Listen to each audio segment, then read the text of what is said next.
vocês. Sejam muito bem-vindos a acampar. A escola é de vocês. Sempre que vocês precisarem de alguma coisa, estamos aqui para vocês. Talvez vocês não tenham ideia da importância da presença de vocês aqui hoje. Vocês são o futuro jurídico de Praia Grande. Daqui para frente, vocês sustentarão Praia Grande no ramo jurídico. Daqui sairão grandes pensadores do direito, sairão advogados, juízes, promotores. Então, o primeiro dia da história jurídica de Praia Grande começa aqui e com vocês. Para ajudar vocês nisso, ninguém melhor que a doutora Melina com essa palestra, o direito fundamental de acesso à água e a técnica de estabilização. Doutora, fique à vontade, sinta-se. Sempre que precisar, estamos. Obrigada. Gente, boa noite. Eu vou falar um pouquinho para vocês do meu background, para que vocês possam entender o porquê que eu cheguei nesse tema e nesse trabalho. Então, meu nome é Melina Scarasati Galvani, eu sou advogada e desde que eu terminei a faculdade eu vim me especializando na área do direito ambiental.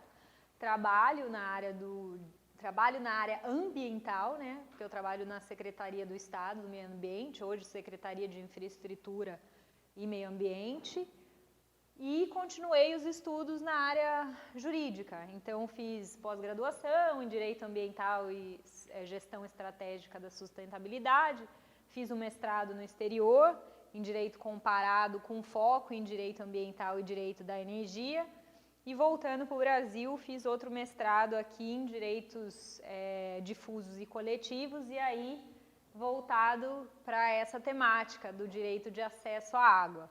Então, essa apresentação, na verdade, ela é minha tese, né, minha dissertação de mestrado.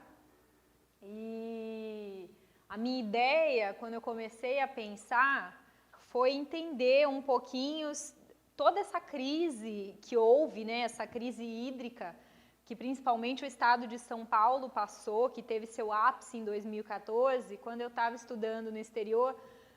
Eu fiz um estudo comparado dessa mesma crise hídrica que afetou a Califórnia e que afetou o estado de São Paulo.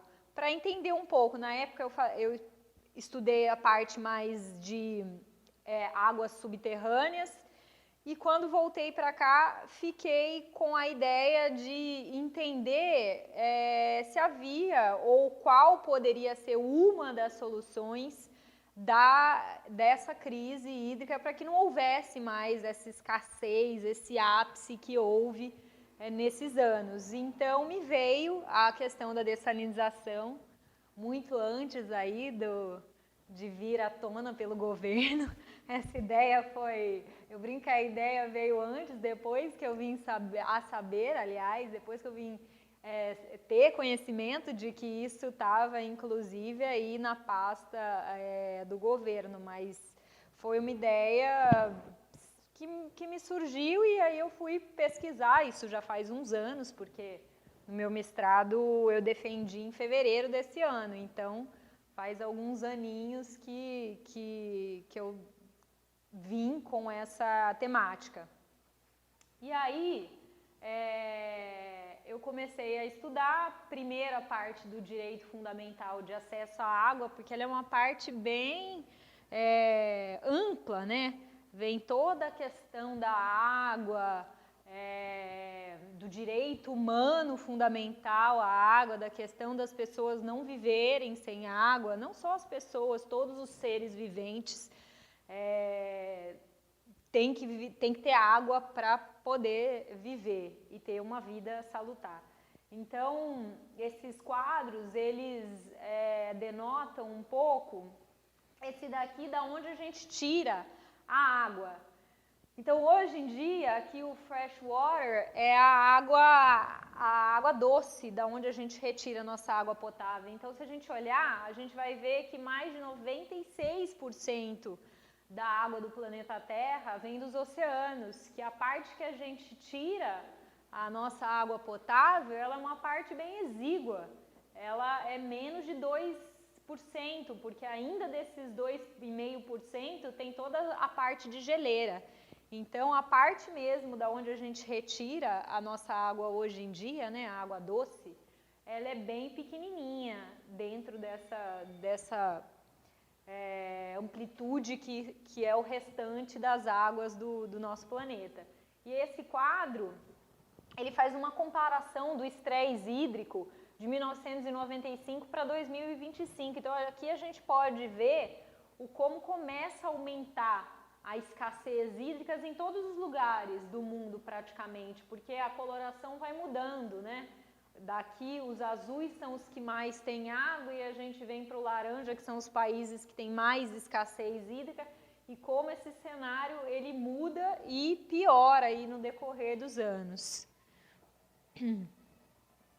Então essa é uma carta do Papa, e o Papa falando sobre o direito da água é a coisa mais linda, porque ele fala exatamente o que a gente, os profissionais de direito e do ramo ambiental vem falando, e ele escreve justamente isso, que ele fala que na realidade o acesso à água potável e segura é um direito humano básico, fundamental e universal. Isso ele mesmo escreveu. E aí ele fala, porque determina a sobrevivência das pessoas e, portanto, é condição para o exercício dos demais direitos humanos. Aí ele fala que esse mundo tem uma grave dívida social com os pobres que não têm acesso à água potável. E negar a essas pessoas o direito à vida radicado e a gente não pode negar para essas pessoas o direito à vida que está radicado, inclusive, na dignidade, o que é inalienável.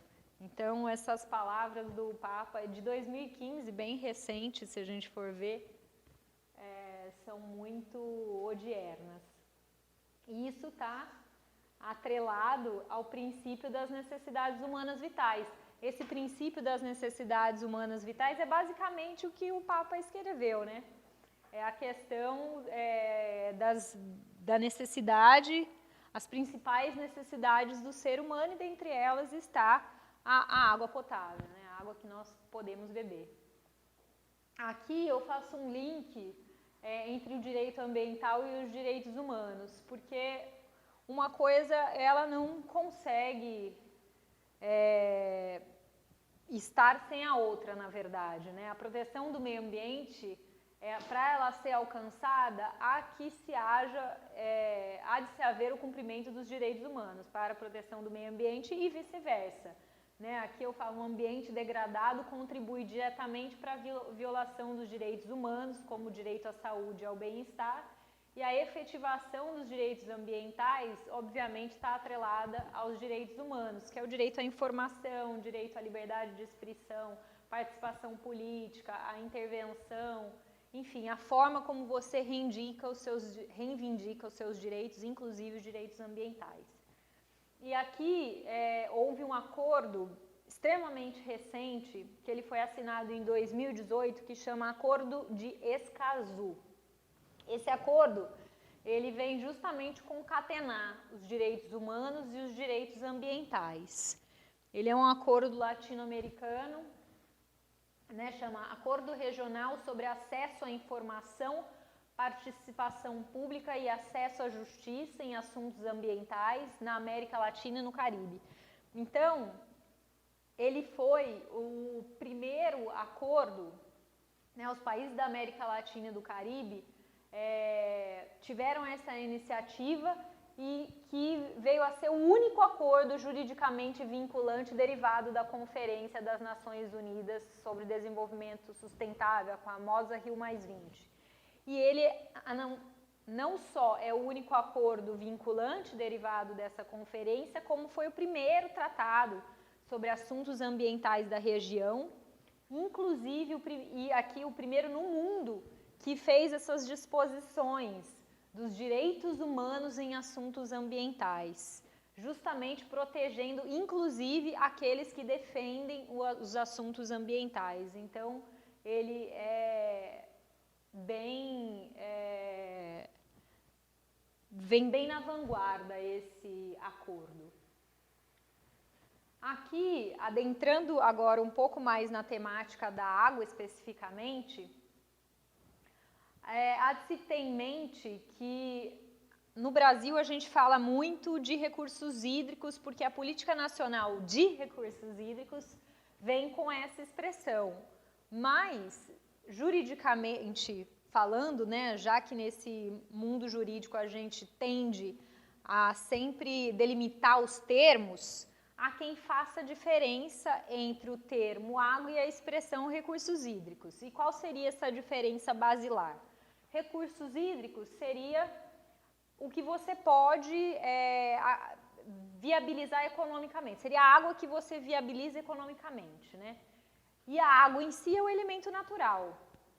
O elemento natural que está na natureza, disposto na natureza, nos três estados físicos, líquido, sólido e gasoso. Já recursos hídricos, não. Recursos hídricos constituem quantidade e qualidade de água passível de ser utilizada em determinado espaço para a manutenção da vida e para o desenvolvimento aqui das sociedades contemporâneas. Então, é bem o viés de utilização da água que engloba essa terminologia de recursos hídricos. Há uma classificação das águas quanto à salinidade, né? Por exemplo, essa resolução CONAMA de 2015, ela dispõe sobre essa classificação dos corpos d'água. E aí você tem o que são águas doces, o que são águas salobras e o que são águas salinas. E, inclusive o uso das águas nessas classificações e as classes de qualidade.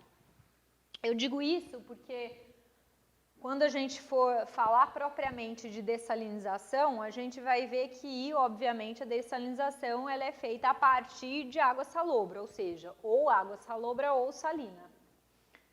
E com relação ao uso das águas ainda, a gente vê, de acordo com a nossa legislação, que principalmente a Política Nacional de Recursos Hídricos, ela enfatiza o uso múltiplo das águas.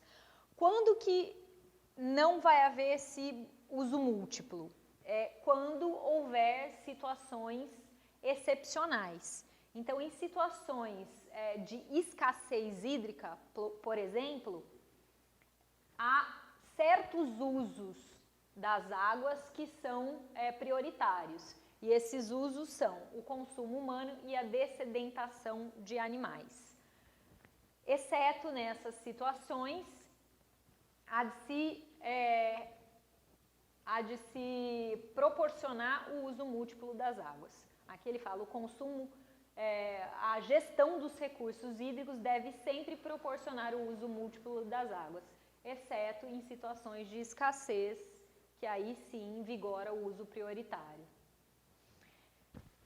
E um outro ponto que veio nesse estudo de água e do uso das águas e de como o Brasil usa as águas, principalmente o estado de São Paulo, é a questão entrando aí na seara de gestão hídrica especificamente, dos vazamentos. Então, esse assunto me chamou muito a atenção, porque uma das primeiras palestras que eu ouvi de dessalinização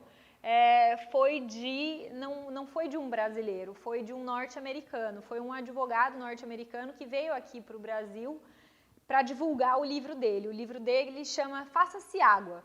E ele escreveu esse livro justamente contando toda a história de dessalinização de Israel.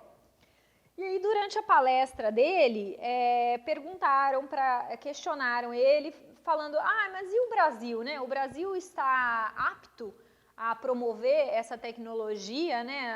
O que você acha com relação ao uso da tecnologia de dessalinização no Brasil? E ele virou e falou assim, antes de vocês aqui pensarem em usar a dessalinização, né? Usar essa tecnologia, vocês deveriam se ater a corrigir os problemas de leakage. E ele falava leakage, nossa, mas o que ele está querendo dizer? Que são justamente os vazamentos. O que ele quis dizer é que a quantidade de água de água, água até potável, quantidade de água após o tratamento ou durante o tratamento que nós perdemos aqui é absurda. E isso é justamente por conta da forma como, da gestão mesmo, da conservação de todo o sistema de tratamento. Então a gente perde muita água, e muita água já tratada. Tanto que aqui a gente tem aqui o padrão de excelência de perda, porque vai existir uma certa perda, mas o padrão de excelência nas cidades seriam de mais ou menos 15%. O Brasil perde em torno de 38%. Então, isso proveniente da gestão inadequada dos recursos e das atividades de conservação ou de má conservação. Então, aqui a gente entra um pouquinho na questão do direito à água ser um direito de bem de uso comum do povo, como é dito. De fato, a água em si é um bem de uso comum do povo, mas há cobrança pelo uso dessa água, né? A gente paga por utilizar aquela água e a gente paga pelo serviço que nos é prestado. Então, a água sim, né? A água está lá à disposição de todos, porém esse serviço de tratamento gera uma tarifa, e aí a gente paga por essa cobrança, a cobrança do uso da água. Aqui o professor Paulo Afonso Leme Machado, que meu digníssimo orientador do mestrado, ele tem uma frase muito boa que ele fala: a água é um bem comum de todos, res comune omnium. Independentemente de que o direito positivo a rotule como bem de domínio público ou de domínio privado. Então, a água em si, ela é um bem de uso comum do povo. Porém, é possível que, né, como mesmo estabelece o Código Civil no artigo 103, que haja uma retribuição por um serviço que é prestado, né? O Código Civil fala bem isso: o uso comum dos bens públicos pode ser gratuito ou retribuído, conforme for estabelecido. E isso é o princípio do usuário pagador. A gente usa e paga, né? Tá? Nós estamos pagando pelo serviço que nos é prestado porque estamos utilizando, fazendo uso daquele serviço. E aqui no Brasil, né, a cobrança pelo uso da água está sujeita ao ato administrativo da outorga. Então, é necessário que haja uma outorga do órgão competente para que seja cobrado, né, o uso da água. Aqui tem a lei federal, artigo 12, aqui da Política Nacional de Recursos Hídricos, que estabelece isso. E aqui, falando um pouquinho, né, do direito de acesso à água e dos princípios que abrangem todo esse direito de acesso, na verdade, eu abarquei alguns princípios, porque são inúmeros os princípios que de certa forma vão estar atrelados aí ao direito de acesso à água. O princípio da utilização ótima e sustentável é bem a questão da sustentabilidade. Aqui tem essa bolinha que coloca o meio ambiente por fora, a sociedade e a economia. Mas se a gente for lembrar, o desenho mais utilizado quando se fala em desenvolvimento sustentável ou em sustentabilidade é esse desenho aqui que mostra as três bolinhas juntas, né? As três bolinhas paralelas, o meio ambiente, a parte social e a parte econômica, e daí no meio um espaço que atrele esses três campos. Mas eu prefiro esse daqui porque, na minha visão, aqui foi até uma frase que eu coloquei, que talvez seja mais prudente delinear, uma vez que não há como conjecturar economia sem sociedade, da mesma forma como não há que se falar em sociedade sem a existência de um meio ambiente. E isso vem ao encontro do que vem sendo dito nas conferências internacionais, né? A gente tem aqui a Rio+20 colocando a água no âmago do desenvolvimento sustentável, porque é mesmo, né? E, recentemente, outra conferência das Nações Unidas, que foi sobre os oceanos, em 2017, também vem falar e vem implementar um dos ODS, que é o Objetivo de Desenvolvimento Sustentável, que veio com a Agenda 2030, que são agora os objetivos que as Nações Unidas estabeleceram. Dentre eles, há esse objetivo 14 que fala em conservar e utilizar de forma sustentável os oceanos, os mares e os recursos marinhos para o desenvolvimento sustentável. E por incrível que pareça, nessa conferência, eles citam a dessalinização da água do mar como sendo uma prática sustentável. Vem bem escrito isso mesmo, uma das práticas sustentáveis que pode, né, aprimorar, que pode elevar a condição de desenvolvimento sustentável, seria a dessalinização da água do mar, como meio de alcançar aí as dimensões ambientais, sociais e econômicas. Um outro princípio que a gente sempre tem que ter em mente quando entra em questões ambientais, extremamente importante, mas que às vezes, né, no Brasil parece que vem de encontro a ele algumas decisões e algumas propostas, mas para nós que estamos estudando, é bom que tomemos sempre ele como um norte, que é o princípio do não retrocesso da proteção ambiental, ou da legislação de proteção ambiental, ou o princípio da não regressão também tem essas nomenclaturas, essas duas nomenclaturas. E ele vem, esse princípio está bem consonante com o famoso artigo 225 da nossa Constituição Federal, que vislumbra aí o bem-estar das gerações presentes e futuras. Então, se a gente retroage na proteção ambiental, como é que a gente vai ter a base para proteger as gerações futuras, né? Parece que são coisas dissonantes. Então, a não regressão já está reconhecida como indispensável ao desenvolvimento sustentável, como garantia do direito das gerações futuras. Um outro princípio que veio, esse princípio da participação cívica nas questões ambientais, ele veio bem a calhar com o Acordo de Escazú. Aquele acordo que eu mencionei no comecinho, ele traz até essa questão da participação cívica. E aqui eu cito até esse guia da Organização Mundial de Saúde, que quando fala da dessalinização, toca também nessa questão, falando que a participação pública é essencial, né? Então, envolver o público nas tomadas de decisões e na avaliação de impactos é uma coisa muito importante. Ainda mais no que diz respeito à água, né? Que é uma questão que está ligada à nossa saúde, à saúde mesmo das pessoas. Então, há que se ter esse conhecimento do que está acontecendo e essa participação das pessoas no que elas vão consumir, né?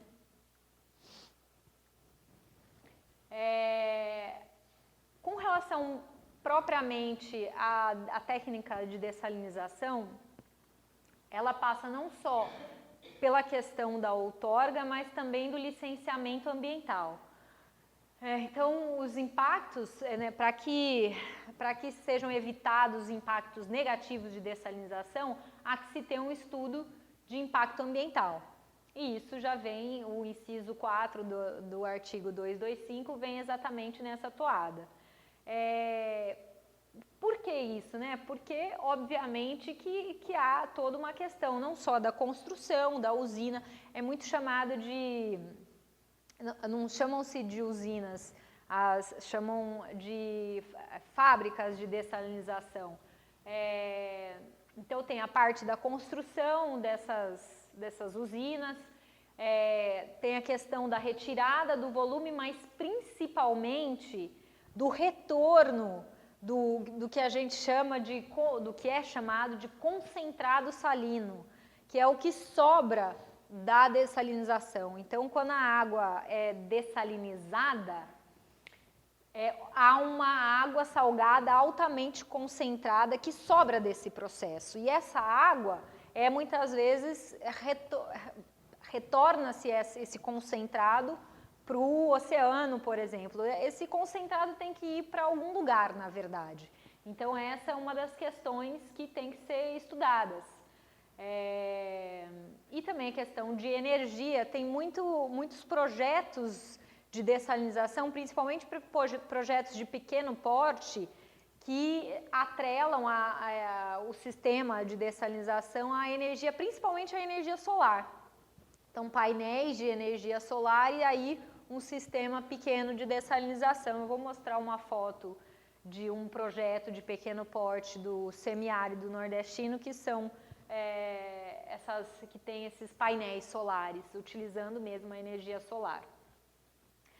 Hoje, no Brasil, a gente tem projeto no Nordeste e no estado de São Paulo, há um projeto apenas de dessalinização, que é o projeto Ilhabela, que está estagnado no órgão ambiental competente, que é a CETESB, no trâmite justamente de análise do licenciamento. Então, no estado de São Paulo, e essa foi uma pesquisa que eu fui fazer em loco mesmo, e nos órgãos competentes, não há nenhum projeto instalado. Não há nenhuma planta. É esquisito, mas essa é a terminologia mais...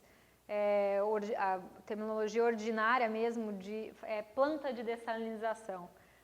Advindo, acho que um pouquinho do inglês, mas é assim que vocês vão ver mais comumente, assim.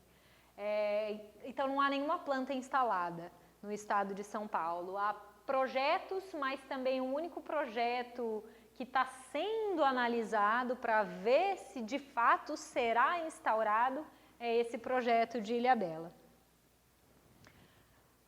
Aí, aqui, só vou falar rapidinho que é a história da dessalinização. Essa história da dessalinização eu achei nesse livro desse advogado norte-americano que foi justamente a pessoa que escreveu sobre a dessalinização de Israel.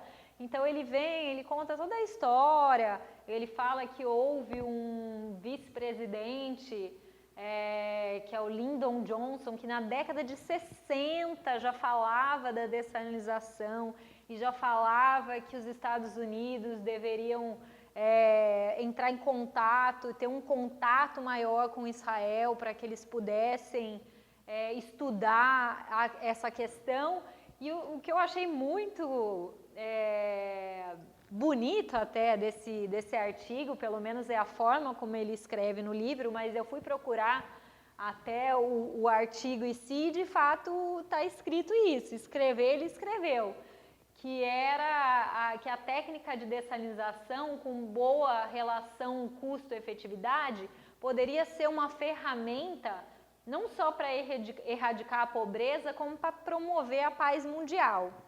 Hoje em dia, eu fico pensando isso na década de 60, era uma ideia bem utópica e até uma coisa, né, você pensar, nossa, a pessoa está falando de água, de dessalinização e de paz mundial, mas hoje em dia há muitos textos que chamam water war, em inglês, e que significa guerra da água, porque o que vem se dizendo é que se houvesse uma nova guerra, ou né, essa guerra poderia ser por causa de água. E que a água seria o novo, não o novo ouro, mas talvez o novo diamante, por começar a ficar escassa e talvez criar conflitos, inclusive entre países. Mas aí ele fala que se você tiver tecnologias associadas a isso, ao invés de criar conflitos, você vai promover a paz mundial. Falou, né? Falou lá atrás.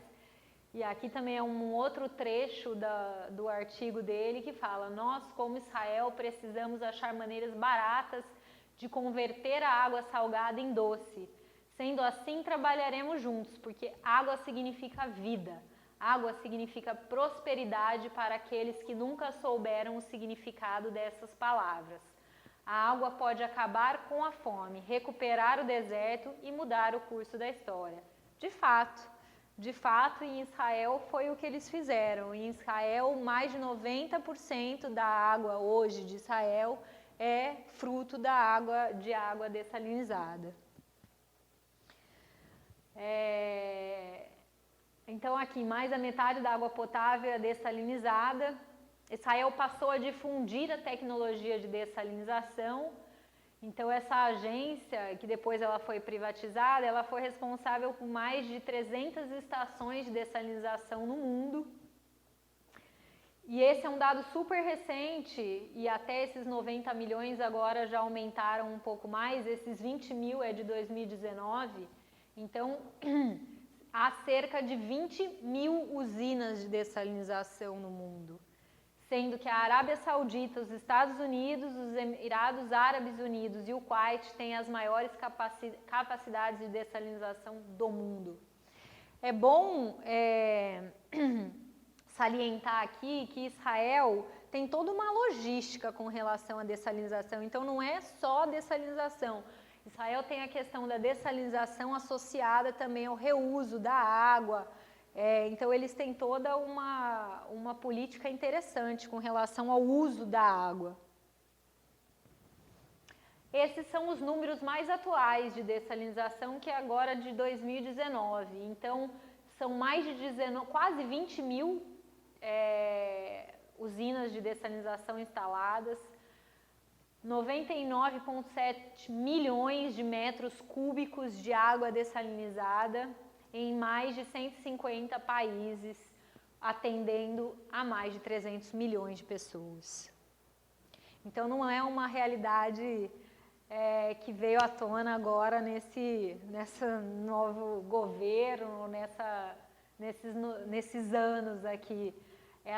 Inclusive, no Brasil, há um projeto desde 2004 sobre dessalinização que se chama Projeto de Água Doce do Ministério e é do Ministério do Meio Ambiente. É o PAD, Projeto de Água Doce. Ele está concentrado no semiárido nordestino e a meta inicial era que houvesse a instalação de 1.200 sistemas de dessalinização, atendendo a mais de 200 mil pessoas. Então, hoje tem menos da metade instalado. Mas o projeto em si é muito interessante. Interessante porque tem os acordos do projeto, né? Então você teria quais as famílias que podem ter acesso, quais os usos que devem ser dados à água dessalinizada, a quantidade de água que deveria abastecer, quantidade de água por dia e por pessoa, que eles têm uma recomendação de 5 litros por dia por pessoa. Então isso tudo ele vem em consonância ao princípio da utilização equitativa e razoável, que é justamente o homem em harmonia com o meio ambiente. Então, justamente, né, nessa parte do nosso país que tem uma escassez extrema, né, uma escassez notória hídrica, você ter esse tipo de projeto é muito interessante. E nesse projeto Água Doce, né, nesse PAD, eles inclusive têm alguns projetos atrelados que dizem respeito à concentração, né, esse concentrado, e que seriam utilizados, por exemplo, em plantações, em plantas que pudessem aguentar essa água com essa concentração salina, ou então que esse concentrado fosse usado para determinados peixes que também aguentassem essa concentração. Então é um projeto muito interessante. Basta ele estar inteiramente implantado. Aqui eu falo um pouquinho da técnica de dessalinização. Então há várias tecnologias, não é uma só, mas a que vem sendo mais difundida, ela se chama osmose reversa. Então o que é essa tecnologia de osmose reversa? Reversa justamente porque é o sentido contrário da osmose. Então, e por que sentido contrário? Porque ela vai pegar a água com pouca concentração, relativamente com pouca concentração, por exemplo, uma água salobra ou uma água salina, vai passar por uma membrana e vai verter na água potável, sobrando então aquele concentrado salino. Aqui tem um desenho que é um sistema genérico de como seria o esquema da dessalinização, independentemente da tecnologia utilizada, né? Que seriam a água bruta, salobra ou salina, aí o pré-tratamento, o processo de dessalinização e a água produzida. E aqui você pode ver que tem até no processo de osmose reversa. Então, a osmose reversa, para ter um pouquinho, né, visualizando o que seria mais ou menos isso, uma membrana com microporos. Então, há se ter uma pressão e aí você tem a água que vai gerar a água pura. E aí vem o questionamento, a água dessalinizada, então, seria um bem de uso comum do povo? A água dessalinizada, ela vai passar por um tratamento, né? Então, ela pode até ser um bem de uso comum do povo, mas provavelmente você vai ter que pagar, vai ter o valor de todo esse tratamento que está sendo utilizado e que custa, né? Tem um preço. Aqui, muitas pessoas questionam a questão do custo da dessalinização, porque o que é dito e o que sempre foi dito é que o processo de dessalinização é muito caro. E, de fato, se comparado aos sistemas convencionais de tratamento, ele seria mais caro. Mas, hoje em dia, há muita tecnologia, há muita coisa que pode ser feita para que o preço final seja razoável. Então, aqui tem uma tabela, né, de valores, aqui está em dólar, de alguns lugares que utilizam a dessalinização e o custo. E aqui uma tabela brasileira de um projeto, isso daqui é um projeto, né? Então, aqui está um orçamento e quanto seria o custo da produção por reais em metro cúbico. Levando-se em consideração que, pelo que eu pesquisei, o custo de produção de água potável em um sistema convencional, ele seria menor do que R$1 por metro cúbico. Então, aqui, como eu tinha iniciado o comentário, o projeto de Ilhabela é o projeto que está, o único projeto de fato estruturado, que passou por uma análise já da Sabesp, né, do órgão aqui do estado de São Paulo, e agora está em análise pela CETESB, e o objetivo desse sistema seria produzir no mínimo 20 litros por segundo e garantir a água tratada em período de escassez hídrica. Por quê? Me disseram, né, o técnico, inclusive, que estudou o projeto, que seria muito interessante pelo local onde ele se encontra lá em São Sebastião, que é um local em que há justamente períodos consideráveis de escassez hídrica. Então, seria um projeto plausível e cabível naquele local. Mas aí está sendo analisado ainda. Aí até houve um projeto aqui em Praia Grande, mas o projeto daqui seria para quiosques e banheiros públicos. Então, quiosques e banheiros públicos atenderiam com água dessalinizada. mas esse projeto, eu ia mostrar, né, é uma filmagem, mas eu vou falar. É uma filmagem que eu fiz porque havia um projeto de dessalinização em Bertioga.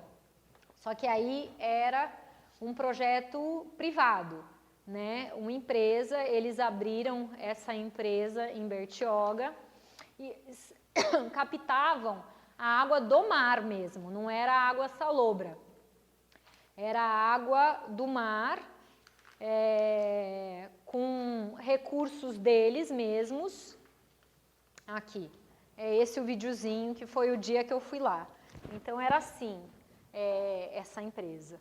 Eu falo era porque, infelizmente, essa filmagem, eu até fiz questão de filmar, porque está abandonado lá. Você entra no lugar, está abandonado mesmo. Então eles investiram aqui,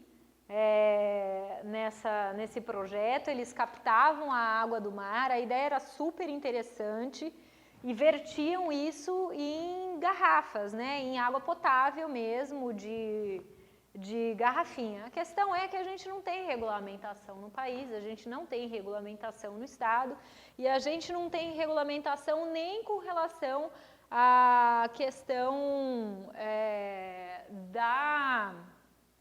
de saúde. Então, diferentemente, por exemplo, dos Estados Unidos, que já veio uma normativa lá da parte da questão sanitária deles, que disseram, estabelecendo justamente o que seria a potabilidade de uma água dessalinizada. Aqui a Anvisa não tem essa regulamentação, então se uma empresa, seja ela pública ou privada, quiser dispor de uma água dessalinizada, por exemplo, em forma de garrafas de água para serem já consumidas, a Anvisa não tem essa regulamentação do que seria a água potável, se fruto de uma dessalinização, né? A água potável dessalinizada. E por não haver essa regulamentação, a pessoa não tem como distribuir, porque seria uma distribuição ilegal, ela não tem como, enfim, ela não consegue dar vazão ao negócio dela, por falta de regulamentação. E foi isso que aconteceu com essa empresa. Infelizmente, ela está fechada, abandonada. E tem até uma outra empresa que, pulando aqui, eu vou mostrar a fotinho, porque essa empresa, pelo que eu pesquisei, ela é brasileira. Mas não tem nem mais português no site dela. Tem todos os idiomas menos português. E eles falam, né, essa empresa aqui, que tem esse menininho, e essa frase é do site deles, que a água deles tem mais de 63 minerais, então que seria uma água, inclusive, mais saudável, porque conteria e contém mais minerais do que a água potável normal. Mas, seja lá o que, se eles captam a água aqui nossa, eles distribuem só para o exterior, inclusive nos Estados Unidos. Se você entra nesse site aí, você vê todos os estados norte-americanos lá para distribuição, mas não tem nem menção ao Brasil, a qualquer coisa nossa. Aqui foi o que eu mencionei, né, que são projetos, esse projeto é um projeto da Paraíba, do semiárido da Paraíba, que são sistemas pequenos de dessalinização com justamente os painéis, ou seja, com o uso de energia solar. E aqui, essa matéria saiu hoje, publicada em 17/7, que eu fui ler, porque essa questão de dessalinização, cada dia tem algo novo. Então, se você fica poucos meses sem pesquisar o assunto, quando você vai ver, já tem alguma coisa, alguém falando de novo, alguma coisa diferente. Então, essa matéria saiu hoje sobre o governo, né, federal, falando que o governo quer incentivar as startups para a dessalinização. No Ministério da Ciência e Tecnologia, Inovação e Comunicação, foi divulgado isso, que o governo vai incentivar esse tipo de empresa, inclusive com já com a inauguração de um centro vinculado a uma universidade para já dar andamento nesse quesito aqui, que é para a produção de tecnologias para irrigação, distribuição e reuso de água, inclusive dessalinizada. Essa foto, na verdade, eu ponho ela para a gente contestar e refletir sobre a seca, porque essa é uma imagem do ápice, do auge da seca aqui no Brasil, no estado de São Paulo, mais propriamente, de como ficou uma área de água doce. E a questão da água no mundo e a forma como nós podemos produzir água, sempre lembrando que, independentemente da tecnologia que a gente usa, que a dessalinização pode sim ajudar alguns lugares, mas ela pode vir como uma solução possível, né? As coisas elas têm que estar atreladas, elas têm que estar vinculadas, então não é uma tecnologia que vai solucionar toda uma questão. É tudo junto, é a forma de gestão, a forma adequada da gestão hídrica, dos sistemas convencionais, a questão sim de uma tecnologia mais inovadora, a questão do reuso da água, que é muito importante a gente entender sobre o reuso da água, seja reuso industrial, seja reuso da água residencial. E lembrando, essa é uma frase muito interessante que fala do símbolo da água, né? Que o simbólico espiritual ou religioso que associa desde sempre a água à vida e até à fecundidade é portador de harmonia mais do que de confrontação. Fonte da vida, a água estimula o sentimento de justiça. Então a ideia é justamente isso, né? É que a água seja mesmo, venha como um norte para harmonizar a forma, para a gente entender que a gente só consegue ter uma vida saudável e continuar vivendo dignamente se a gente usar de forma adequada os recursos naturais, né? É dessa forma que a gente vai estar em harmonia com o meio no qual vivemos, harmonia com tudo que nos engloba e poder aí viver bem, o bem-estar nosso, o bem-estar do próximo, das futuras gerações, vem exatamente deste pensamento. E é isso.